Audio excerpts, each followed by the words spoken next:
O que seria do mundo se você não existisse? Já se fez essa pergunta?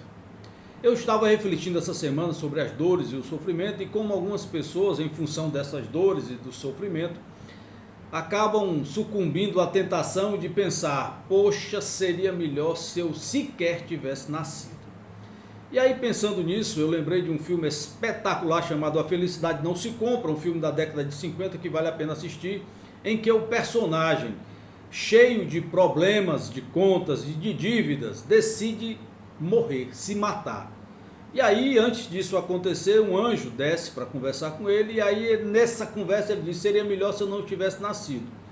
E o anjo faz o desejo dele acontecer e transforma ele em uma figura inexistente, né? Ele diz: a partir de agora, George, que é o nome do personagem, meu xará, você não existe, você nunca existiu. E aí, uma série de eventos acontece depois disso, em que o George se vê absolutamente perdido, porque perdeu todas as referências de sua existência. Ele não existe mais. Acompanhe um trechinho do filme aí que eu volto logo em seguida. I suppose it'd been better if I'd never been born at all. What'd you say? I said I wish I'd never been born.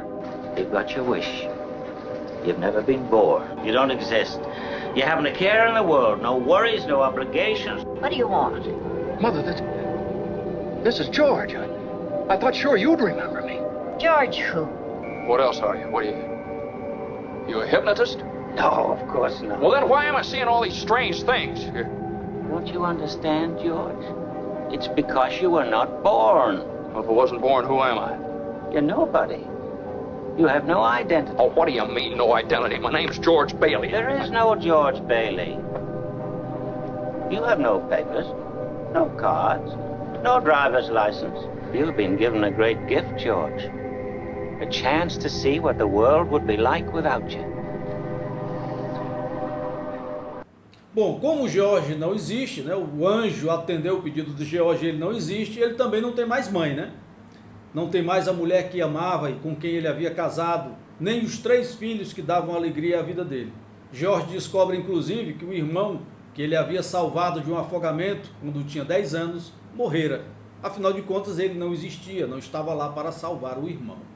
Ou seja, George percebe que ao longo da sua vida aconteceram coisas que só aconteceram porque George existia.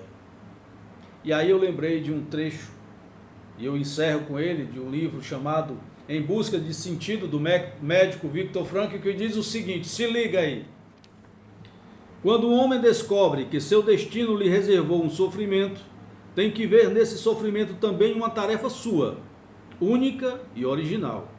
Mesmo diante do sofrimento, a pessoa precisa conquistar a consciência de que ela é única e exclusiva em todo o cosmo dentro deste destino sofrido. Ninguém pode assumir dela o destino e ninguém pode substituir a pessoa no sofrimento. Mas na maneira como ela própria suporta este sofrimento, está também a possibilidade de uma realização única e singular. Bom, acredito que tenha sido uma boa reflexão, e aí eu deixo aqui a pergunta: o que seria do mundo? O que deixaria de acontecer se você não existisse?